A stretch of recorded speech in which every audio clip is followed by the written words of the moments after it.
to Hoist the Colors?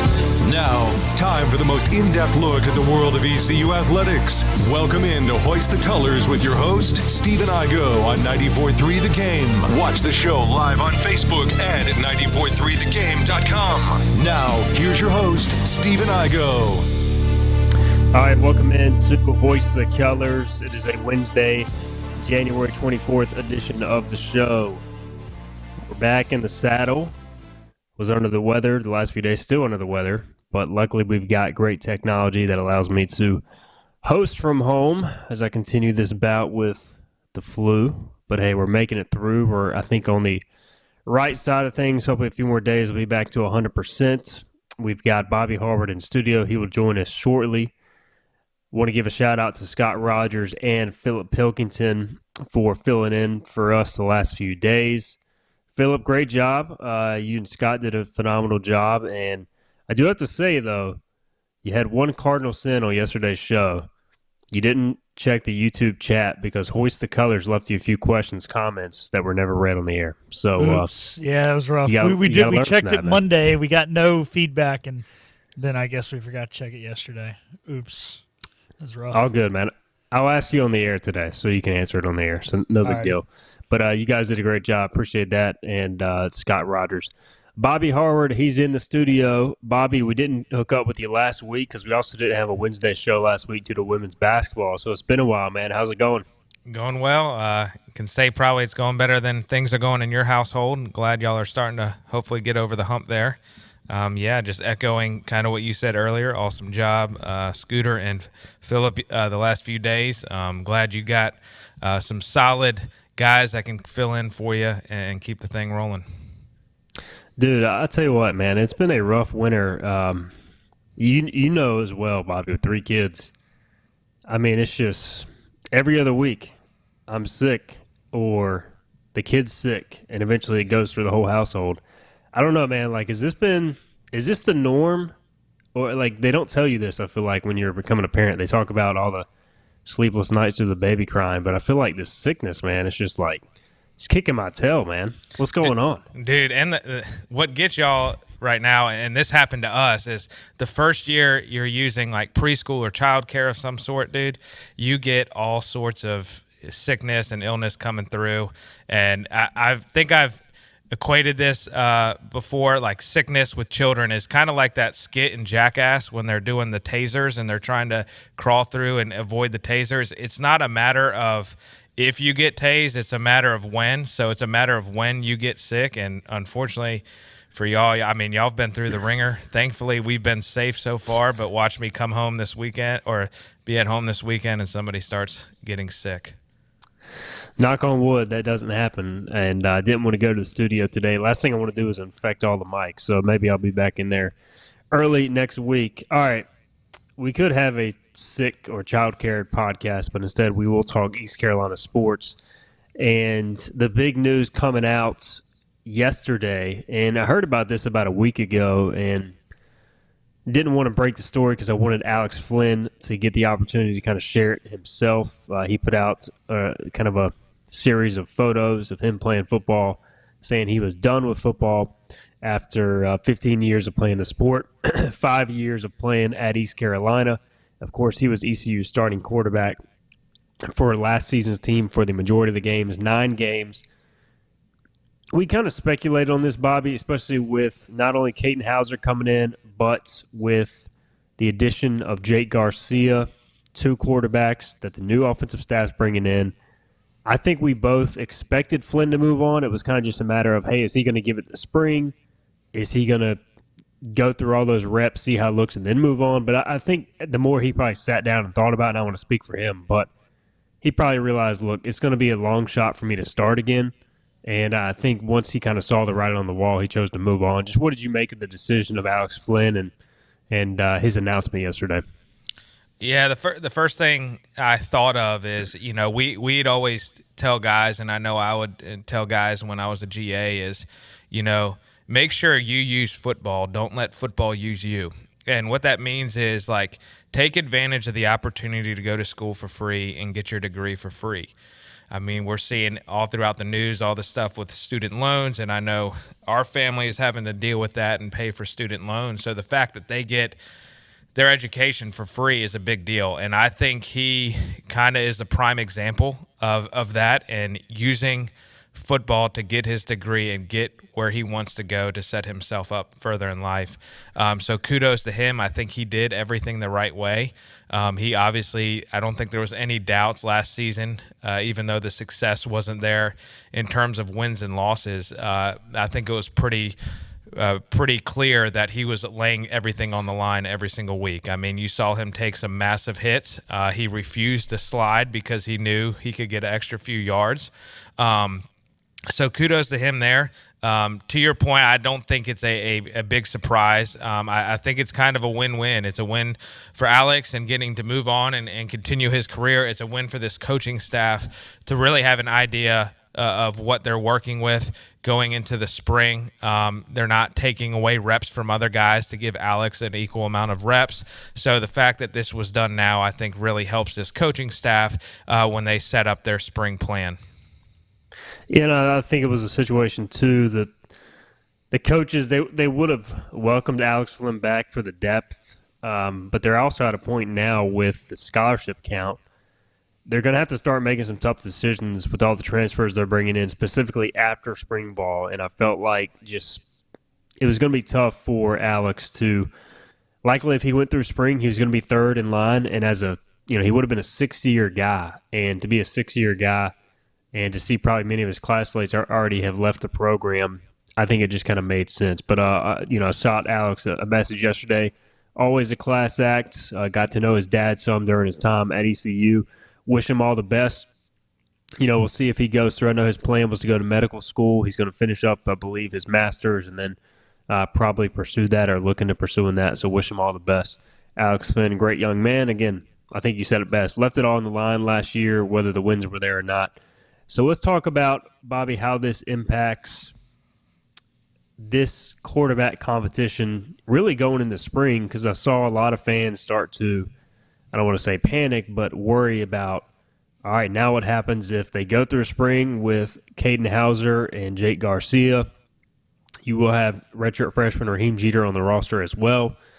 But what happens if the loser of that competition transfers out at the end of the spring, and then you're back in the situation where you only have really one quarterback plus a redshirt freshman who's never really played before, plus an incoming freshman who's never played at the college level. So I don't know. There's got to be a balancing act for how this coaching staff handles it, because on one hand, you want to have your guy, but you also want to have a backup. You don't want to have last year happen again. So I don't know. I feel like they got to be really delicate in how they try to handle this quarterback competition beginning in spring ball.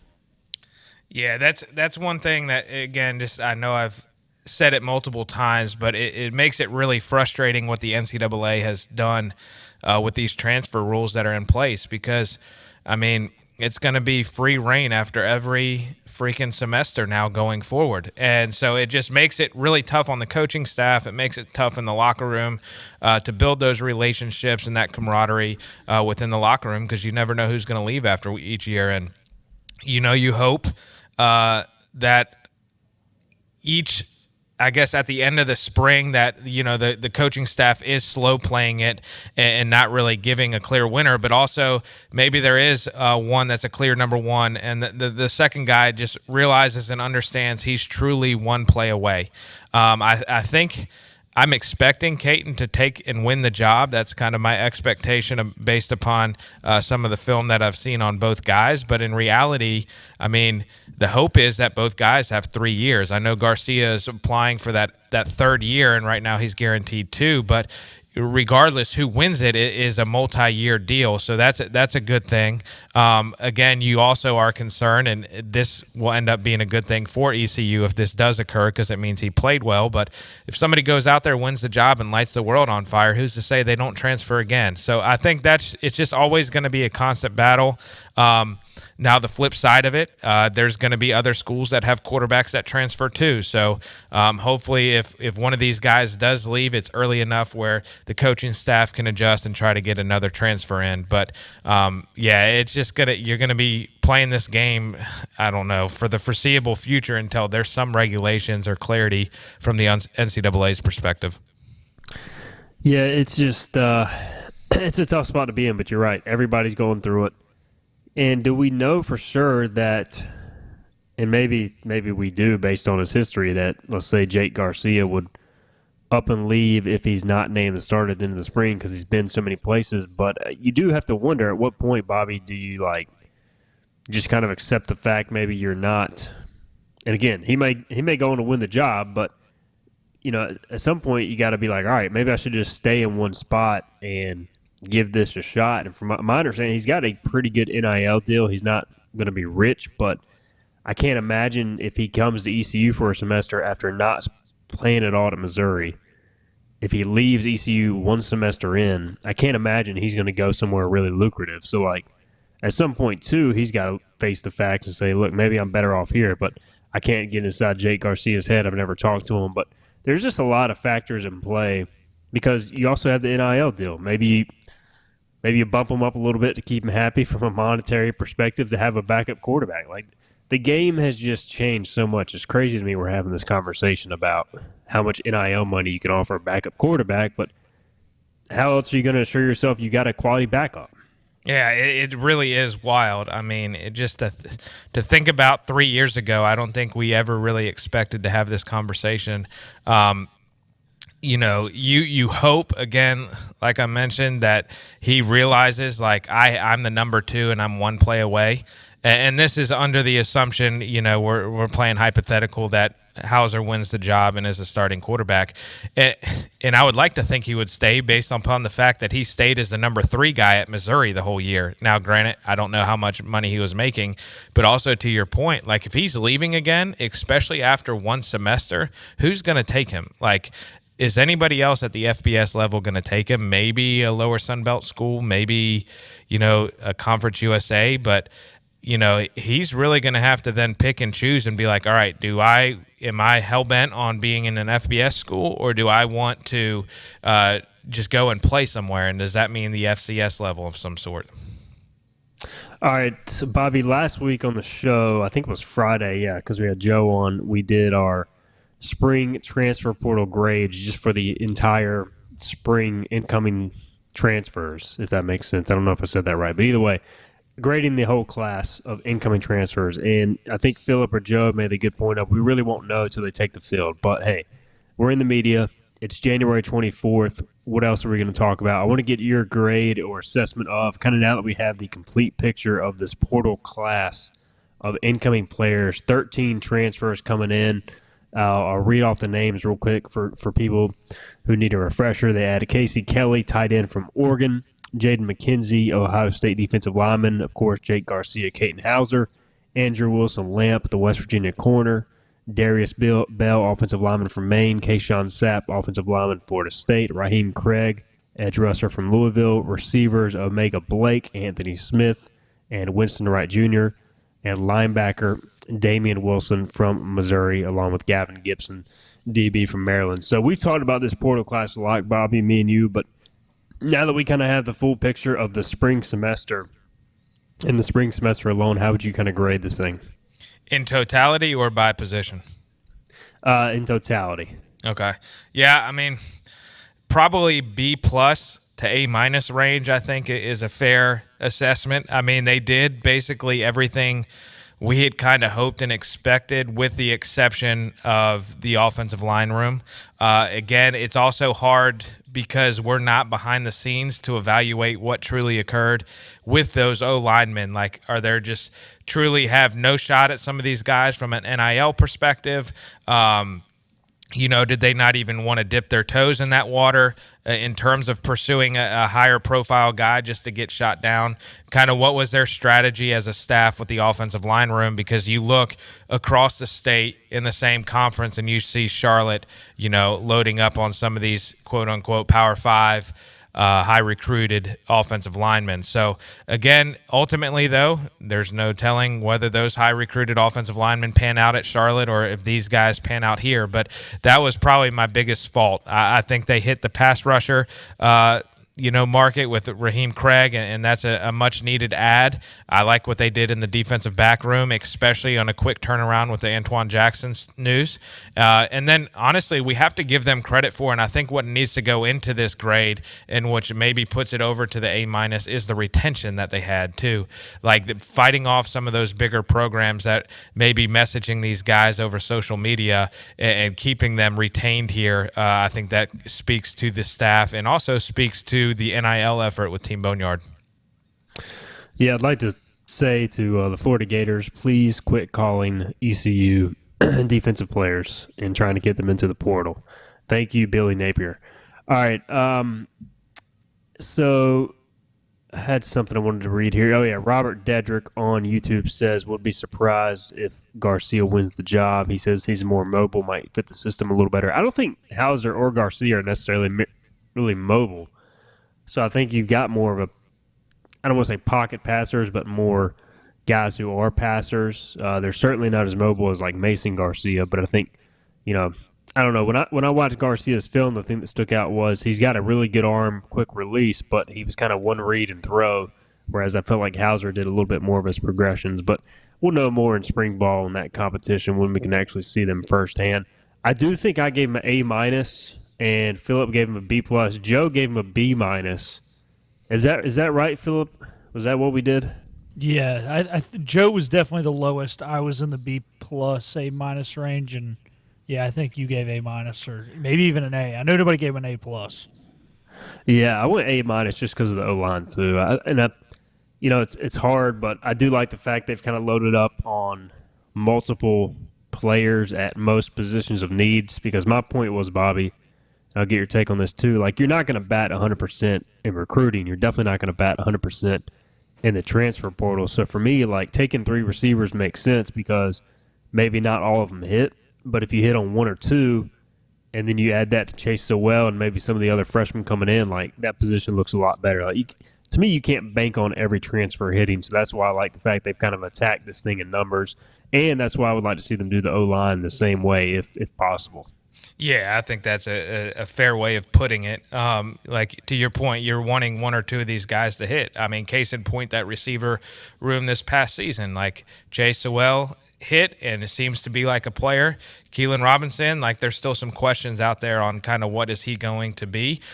We had a massive amount of transfers in the defensive secondary. Had a handful of guys from UNC that came in, and then obviously there's some hit or miss there. Dontavius Nash, Tamir Brown, Ra, who's not even with the program anymore. So it's just, what your hope is they fit culturally, and even if they aren't quote unquote a hit, that they at least aren't a turd in the locker room and try to separate people and divide within the locker room. So the very minimum, you want competitive depth, and you just want a good locker room presence.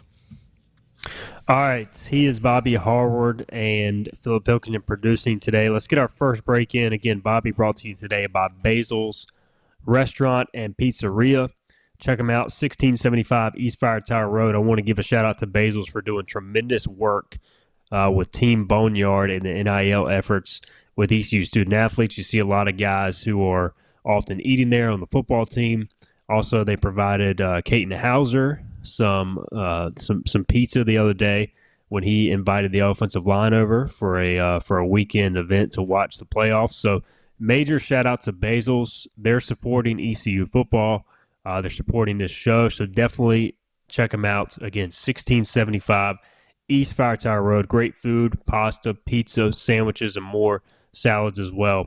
All right, we'll get a break in. We'll come back. We'll talk some ECU basketball, maybe touch a little bit more on ECU baseball media day, and we'll eventually talk some NFL playoffs. Also got to ask Bobby and Philip about the Carolina Panthers hiring Dan Morgan as GM, so we'll get into that. This is Hoist the Colors on a Wednesday. It's Greenville Toyota's winter wrap-up event. Wrap up a great deal on over 100 pre-owned vehicles, starting under $15,000. We have all makes and models, including luxury. Plus, wrap up a huge warranty and no-charge maintenance. Hurry into Greenville Toyota. Other restaurants claim their food is fresh and fast, but are they friendly? At Moore's, you're treated like family the minute you walk into their doors, with locations in Winterville, New Bern, Swansboro, Morehead City, and Jacksonville. We've been practicing what we preach since 1945. At Moore's, our barbecue is slow cooked and smoked over real wood daily until it's so tender it's falling off the bone. Combined with our fresh chicken, cooked-to-order seafood, and homemade fixins, we're sure you'll agree. If it's not Moore's, it's less. Acre Station Meat Farm, along with Lane Angus Beef, bring you farm to fork beef. Stock your freezers now with affordable beef boxes, just in time for the grilling season. Farm to fork beef brings quality local beef to your family. From your traditional butcher shop, Acre Station Meat Farm. Come on down to Acre Station Meat Farm and find out why we're #1 in fresh cuts and friendly service. Acre Station Meat Farm, Highway 32 North, Pinetown. You know what the problem is with standard belts? Usually you have to choose between too tight or the opposite, too loose. But with Anson Belt and Buckle, you don't have to choose. We got rid of the holes and instead have a track system designed for micro adjustability. That way you can enjoy a perfect fit every time. Anson Belt and Buckle. Find your perfect fit today.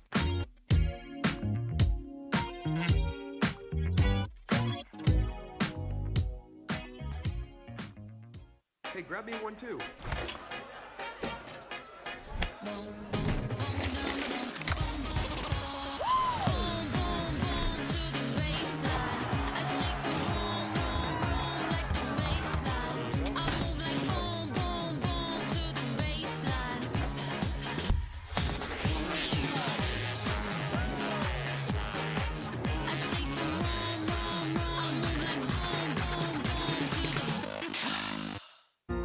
When a place is as special as this, you don't want to change a thing.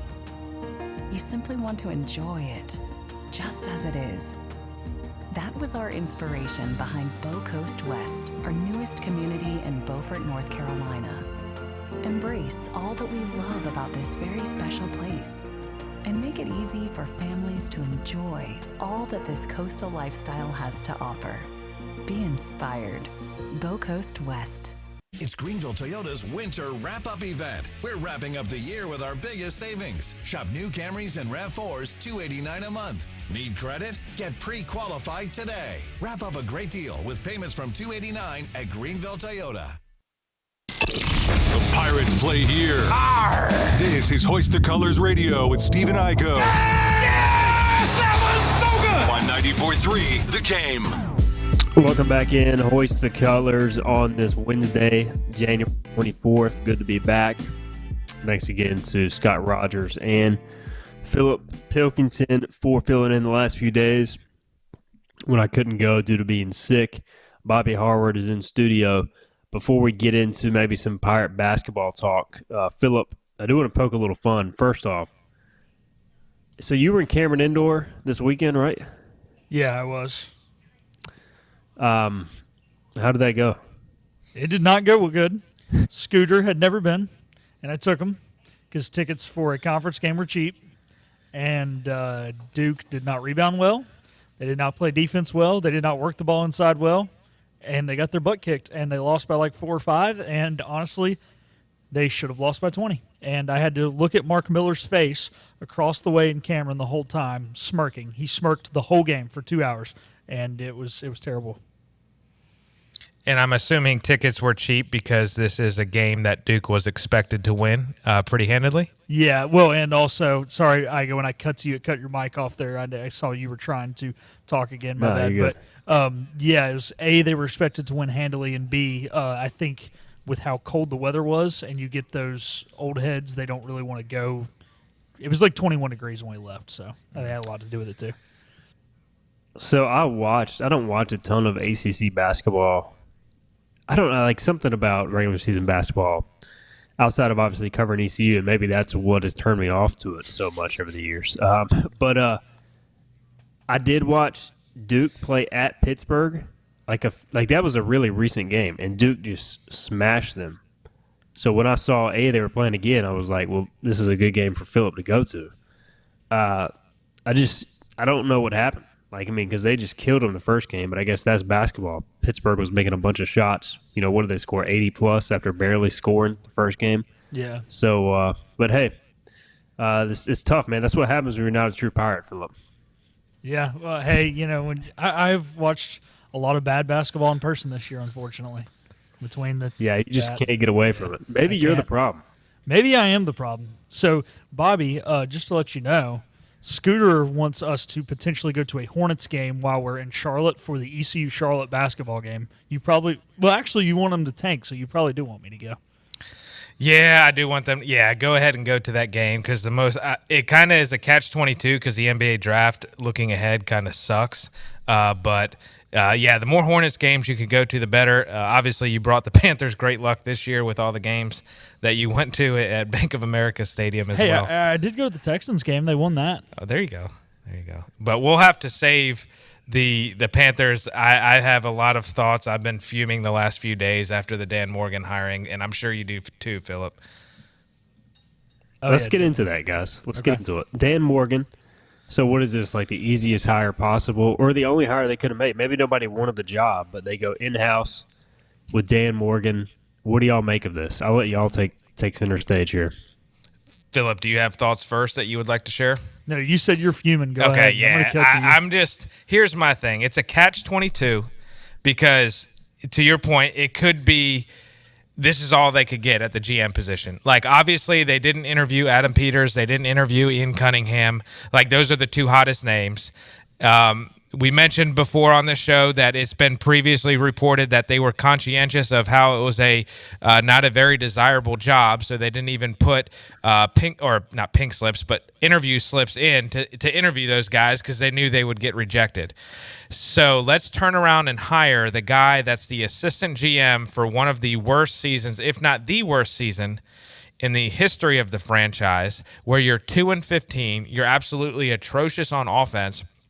And there is video and audio footage of the GM at the time before the season saying how himself and the assistant GM, Dan Morgan, sat down, went through the entire roster, and said how they are better at each position, and they go out and put that atrocity on the field. On top of that, you're going to hire, Tepper is going to hire a Sportsology, a search firm, and then just hire somebody in-house. So it just... To me, it screams, I want another yes man that I can tell what to do and is going to be on board.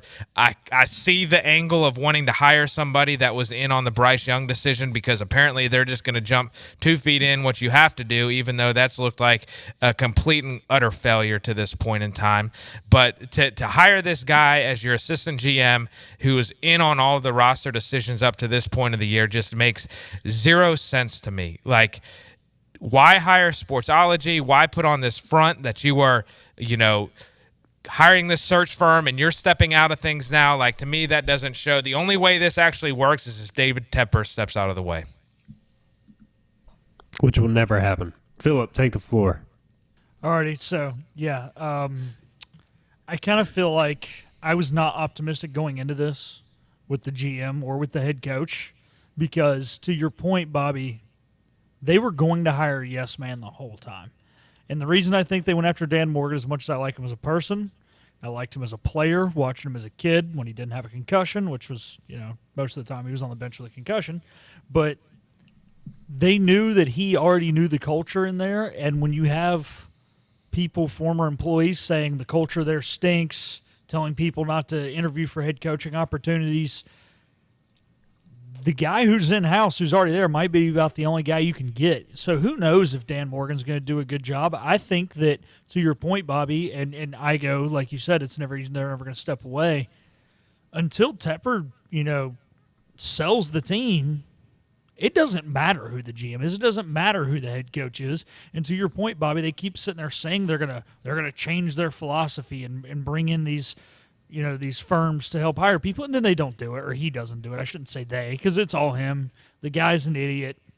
Look, I don't know, man. Like, I would never turn in my fandom, but I don't even want to be a fan anymore because of him. I mean, it's so bad spending all this time and money to go to games, and I really wish the fans should be allowed to fire the GM or the owner. And I had a word with Scooter the other day because he owns one share of the Packers. I told him to call up the other owners and try and vote out David Tepper because only the owners can vote him out. So come on, Scooter. Well, and here's the other thing: like going into the season after the 2-15 year, does Dave Canales and Dan Morgan excite you as a Panthers fan? Like, what about that is supposed to excite you? And I know they work together with Seattle.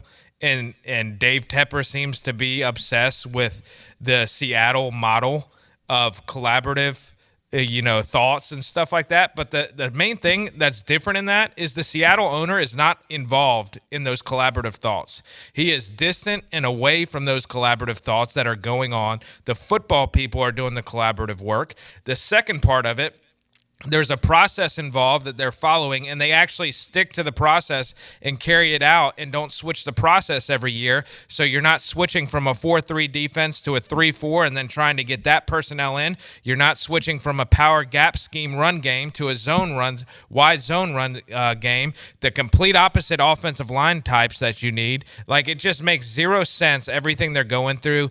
Tepper has used all these key buzzwords, kind of like Scotty Moe used to do in the interview, and right now everything is just falling flat.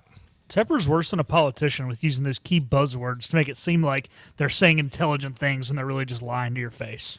Yeah, and it's funny. I remember texting you, after some of Scotty Moe's interviews, I feel like he would just make up terms and assign them like a definition. And it was just like, where does he come up with some of these terms? Now, kudos to Scotty Moe while we're on this topic. Obviously, he's doing some right things. He was Jonathan Taylor's coach for his best year as a running back, and then now doing some good things with David Montgomery. But, yeah, dude, it's just, I don't know.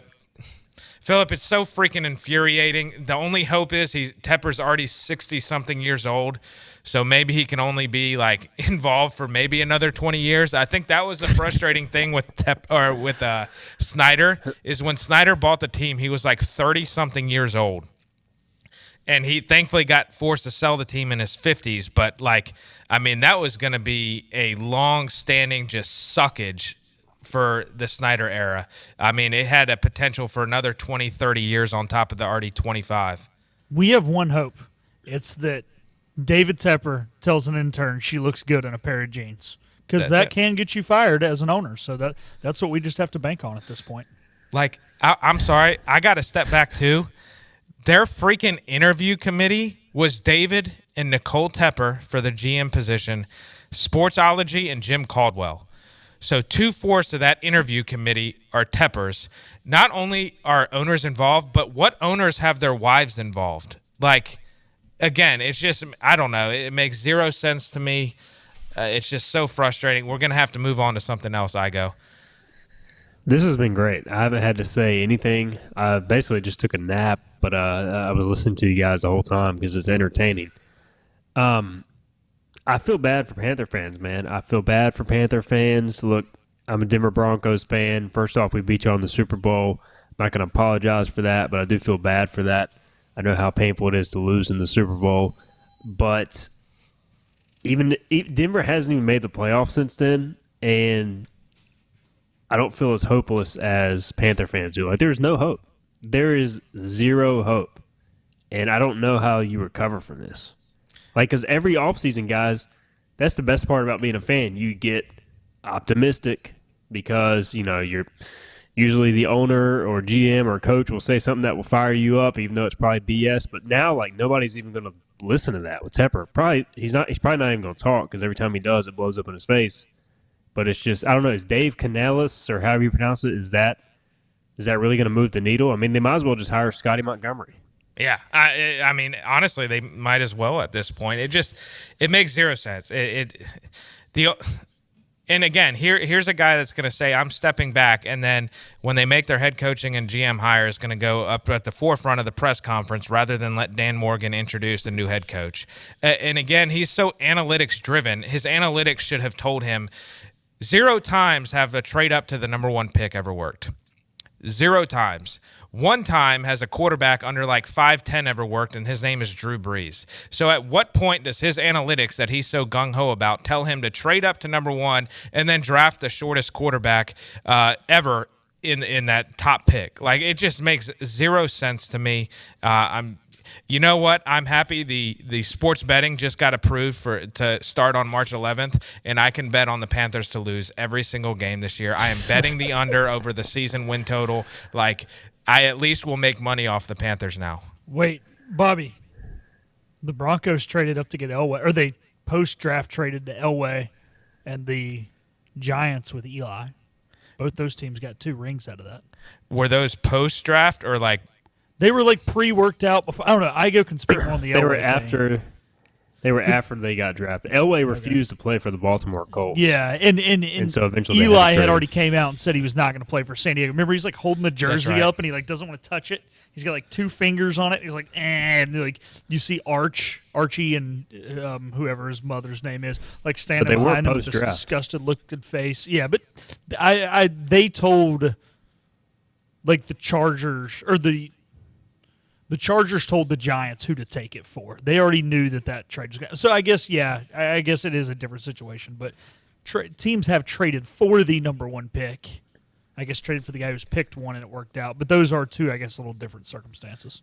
And also, when even the teams that do trade for the number 1 pick, they at least have an idea of who they're going to go draft. Like, it sounded like at the very beginning, maybe they were, fibbing through the media like they normally do anyways. But, like, they apparently had no idea who they were wanting to trade up for. They just decided, hey, let's go make this trade. And then the part that's even more frustrating is you suck so bad, you get the number 1 pick this year, and like all 3 quarterbacks that are available are probably have higher grades than Stroud and Young did last year. Now, granted, Stroud is just like on another level, and I would 100% love to have C.J. Stroud right now. But, yeah, that just adds fuel to the fire.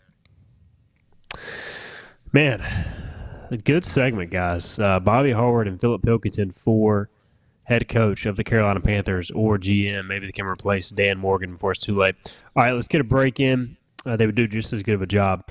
All right, let's get a break in. We'll come back. We will talk some ECU basketball. We'll try to transition back to that. That was an unprompted NFL segment. We may talk some NFL playoffs later in the show as well. We'll touch on ECU Wichita State. I got to ask Philip my questions that he never answered yesterday, so we'll get to that about ECU Baseball Media Day. On the other side, this is Hoist the Colors on a Wednesday. Hi, I'm D.R. Alligood. And I'm his daughter, Jessica. For 11 years, we have built quality driveways and parking lots for both your residential and commercial needs. We also offer free on-site quotes to have your custom driveways built the way you want. 252-946-1227.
This is about you, your family, and the health of all who live in Eastern North Carolina. This is about the transformation of a health system into something more powerful and more human, about creating new ways to treat disease and keep you well.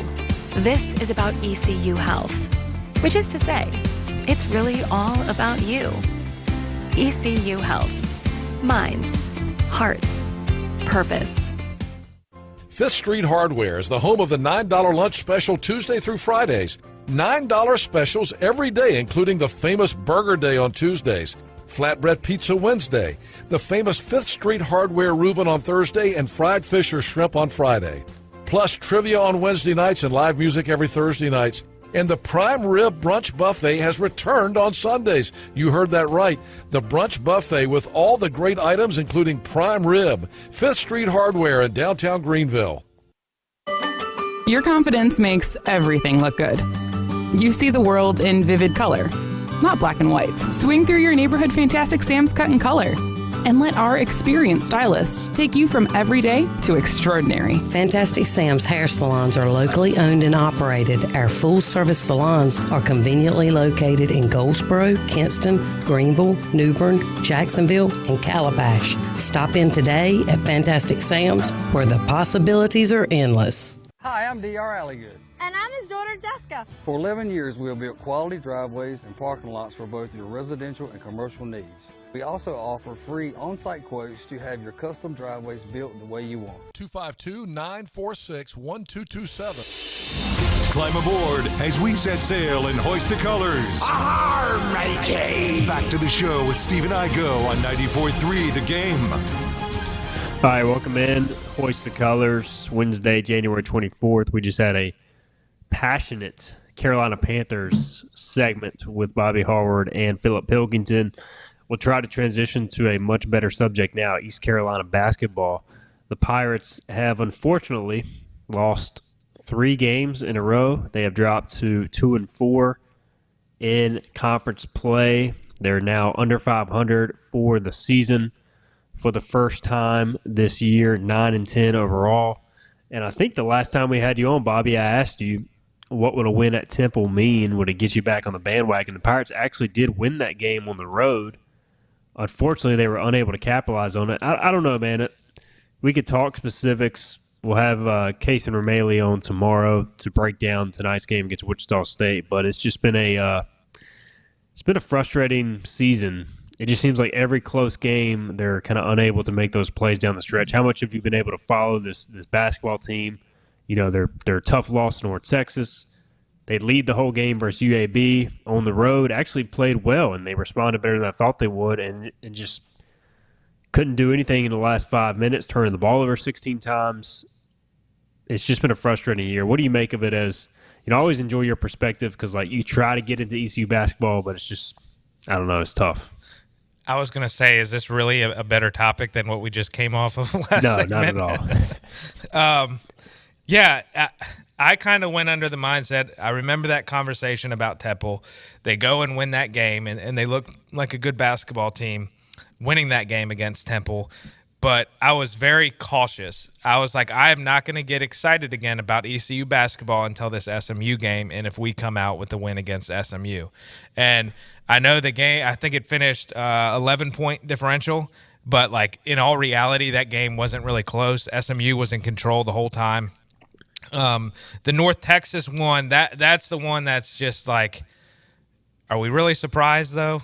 I mean, for that to happen, I guess a game-winning shot like that, you already hit a shot with 3 seconds left, and then, they throw it all the way across the court. And granted, yes, should a foul have been called? Probably. Will they call it in that situation? No, never. So I'm okay with the no foul call, even though it ended in just a loss for us. But I think that was a one that they could have bounced back after SMU and regained momentum. And now I feel like we're just going to get in our rut again. We didn't win against UAB. We kind of fell apart there in the second half. And I know Wichita State's not very good, but I'm not expecting us to win up there tonight.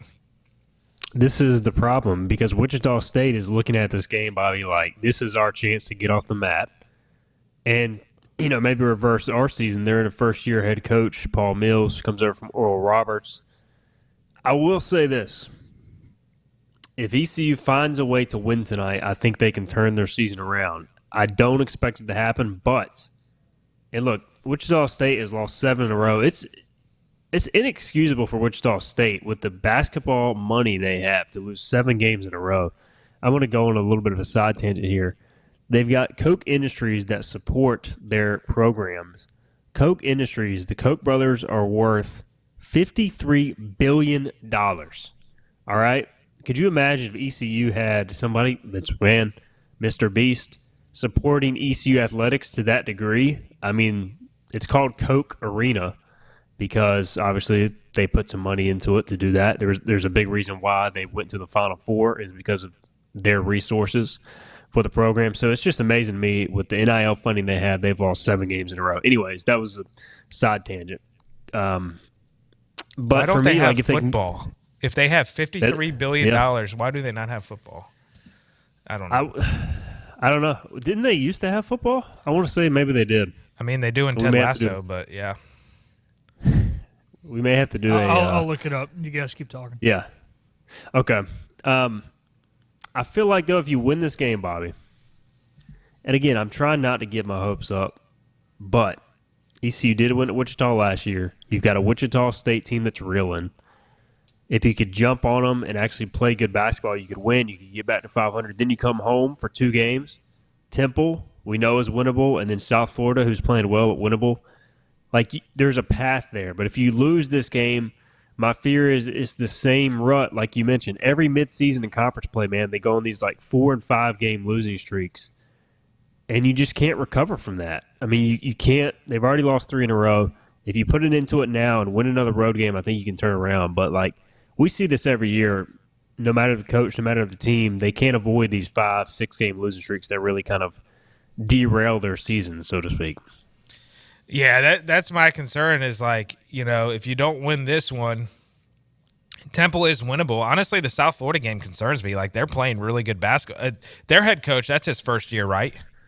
Yes. Yeah, I mean, because they're kind of one that we could always rely on maybe getting a win because they were just a trash program. But, they've turned it around. How about freaking UNC Charlotte, dude? They're rolling. And I believe they're also a first-year coach too. So, looking ahead, there's a lot of winnable games. We don't play Memphis until the last day in February. You have Tulane at home. In theory, looking at the schedule outside of maybe that away game at Charlotte, a lot of these games are very, very doable and all the way through February. And I would like to say that I have confidence in them going on a run, but I just unfortunately don't. It doesn't seem like these guys can mesh.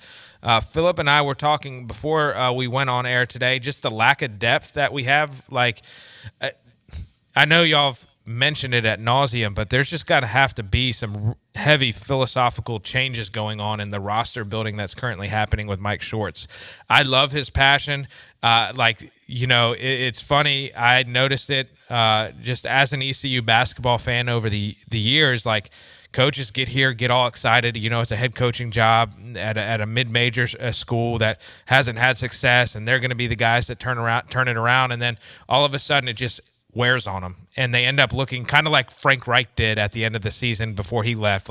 You just go through hell in a handbasket, and you just get all beat up, and you just it kind of looks like they don't care at times. Joe Dooley is probably the lone coach that looks like he's cared the longest since I've followed ECU, but it just seems like it wears on these coaches too, and I really hope that Schwartz just alters his philosophy a little bit. There's some pieces here, athletically, since I've followed ECU basketball, this is the best that we've looked. The top 3 to 4 players are probably the best top 3 to 4 players on a roster I've seen since we've been here. And I'm going back to, just for listeners, I started following ECU basketball back in the Brock Young, Darius Morrow era there. 2008, 2009 is really when I started following them. So it's been about 15 years now. But, it's just been the same old for 15 years.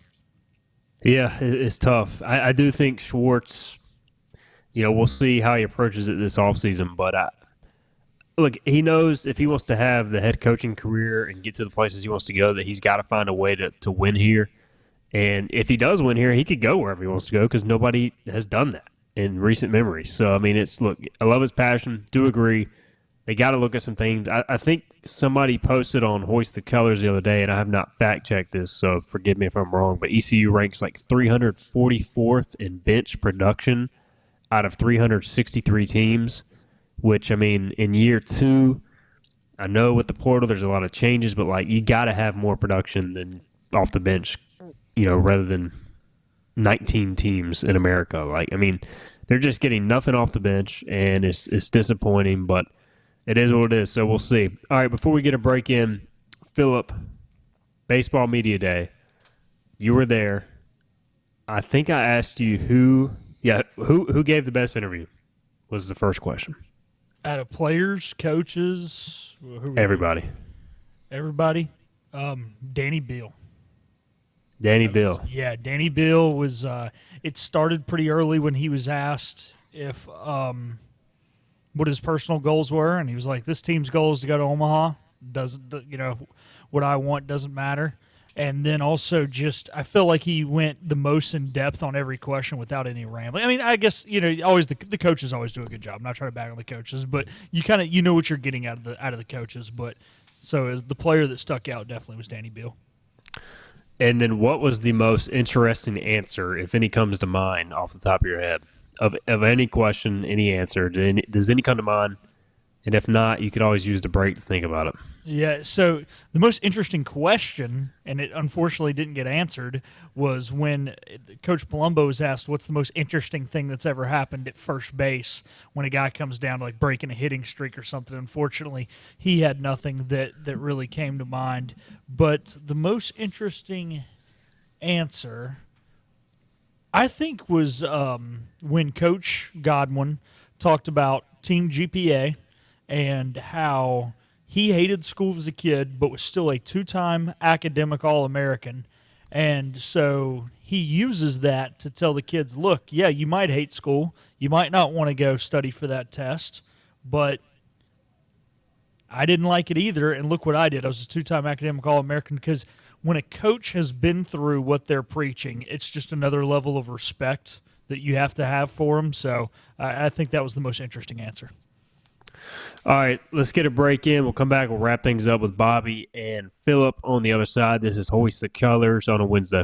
Air Service is back at Pitt Greenville Airport, offering safe, clean facilities and flights from American Airlines. That means the short commute, quicker lines, and better prices that get you where you're going fast and easy. See it for yourself. There's great things inside at Pitt Greenville Airport. Big tax credits are back. Get a 30% tax credit, up to $2,000 off your new Mitsubishi electric heat pump install. Let Comfort Master help you take advantage of the tax credits with a qualifying Mitsubishi electric ducted heat pump or non-ducted Mitsubishi electric mini splits. Mitsubishi electric mini splits are ideal for bonus rooms, garages, or sunrooms. If you need a new HVAC unit, call Comfort Master today. Call Comfort Master. Call Comfort Master. Other restaurants claim their food is fresh and fast, but are they friendly? At Moore's, you're treated like family the minute you walk into their doors. With locations in Winterville, New Bern, Swansboro, Morehead City, and Jacksonville. We've been practicing what we preach since 1945. At Moore's, our barbecue is slow cooked and smoked over real wood daily until it's so tender it's falling off the bone. Combined with our fresh chicken, cooked-to-order seafood, and homemade fixins, we're sure you'll agree. If it's not Moore's, it's less. When a place is as special as this, you don't want to change a thing. You simply want to enjoy it, just as it is. That was our inspiration behind Bow Coast West, our newest community in Beaufort, North Carolina. Embrace all that we love about this very special place and make it easy for families to enjoy all that this coastal lifestyle has to offer. Be inspired. Bow Coast West. Hey, grab me one too.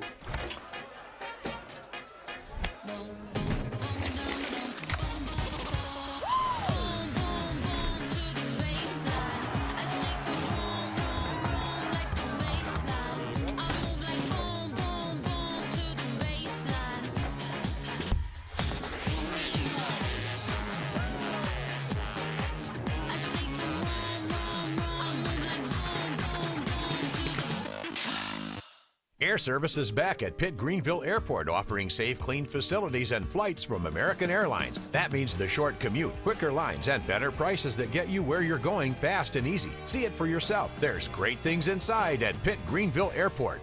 Storm season is approaching. North Carolina weather can damage your roof, and before long, a small leak can turn into a big problem. Your home is one of your biggest investments, so protect it with Wells Home Improvements. We work with all insurance companies for a hassle-free roof installation experience. Call us today and get 10% off your roof installation when you mention this commercial. 252-227-8403 or visit us online at wellshomeimprovements.com. Wells Home Improvements. Local, honest, dependable. We're live with Steve and Igo on 94.3 The Game. Hoist the Johnny Roger! Now, back to Hoist the Colors. All right, welcome back in. Final few minutes here. Hoist the Colors. Philip, I don't know if you ever looked it up, but I did verify Wichita State did have football and they played from like 1896 to 1986 or something. Yeah, they played for 90 years. Yeah, and then had to cancel it due to financial strain on the program. But yeah, if they've got that Coke money, they probably should, look at reopening it. But hey, last thing ECU needs is more football competition from NIL powers, so maybe not. They can focus on basketball. All right, guys, so Sunday, we've got the championship games.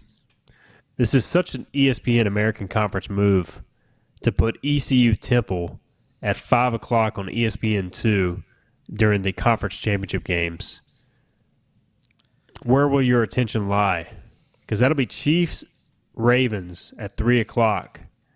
Are you going to be in Minji's, Bobby, with the family, or are you going to be watching Chiefs-Ravens second half? I will be watching Chiefs-Ravens. We'll actually have some stuff going on at our church that afternoon, so I will also be missing some of the football games. But if I was at home, television would be on the NFL. What about you, Phil? I think I'm going to be producing in the studio. We haven't totally worked it out yet, but I will have a screen up with a football game, and I will be listening for Darren to say on the ECU Sports Network so that I notify our commercials, and that'll be about my extent of listening to basketball. All right, final few seconds, Bobby. What's your Super Bowl pick? Who wins this weekend? I'm wanting Lions and Ravens. I'm probably thinking 49ers, Ravens. I still think the Ravens win it all. I think they're too good. I hope so. I can't take another Chiefs Super Bowl. Please give me the Ravens. I'm fine with Ravens-Niners. Don't want Niners-Chiefs. So we'll see. We'll break that down Friday with Joe Sampson. Tomorrow we'll have Casey Romali on to talk ECU Wichita State. We'll see if the Pirates can pull it out tonight. Thanks to Bobby. Thanks to Philip for helping today. This has been Hoist the Colors. Hoist the Colors with your host, Stephen Igo. Tune in weekdays at noon for all things ECU sports. Get a recap of the show at 943thegame.com, on Twitter, Facebook, or anywhere you get your podcasts. We're back tomorrow with more of Hoist the Colors on 943 The Game. Hi, I'm D.R. Alligood. And I'm his daughter, Jessica. For 11 years, we have built quality driveways and parking lots for both your residential and commercial needs. We also offer free on-site quotes to have your custom driveways built the way you want. 252-946-1227.